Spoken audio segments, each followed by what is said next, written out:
నీ కొడుకోగనికి ఉద్యోగం ఉంది కనుక తండ్రి రుణమాఫీ ఆపితే ఎట్లా? కొడుకు పెళ్లి అయిపోయా వాడు ఆడనే ఉండబట్టే. నౌకరు వచ్చింది కనుక తండ్రికి రుణమాఫీ ఆపుతారా? ఇంట్లో ఒకరికి ఉద్యోగం ఉంటే వ్యవసాయం మీద ఆధారపడ్డ తల్లిదండ్రులు ఏం కావాలి, ఇంకో కొడుకు ఏం కావాలి, వాళ్ళకి ఎందుకు ఆపుతారు?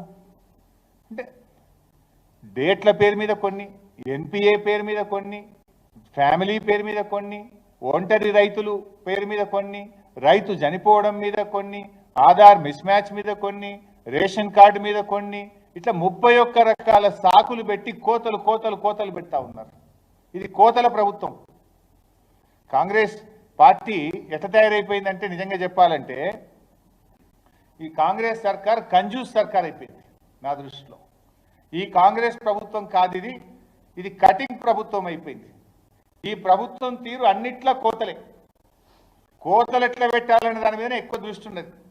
ఎన్నికలప్పుడేమో కట్టుకథలు, ఇప్పుడేమో పాలనకు వచ్చేసరికి అన్ని కోతలే వారి చేతులుగా మారిపోయినాయి. చేతు గుర్తుకు ఓటేసిన పాపానికి ఇలా రైతులకు కోతలు పెడుతుంది ప్రభుత్వం.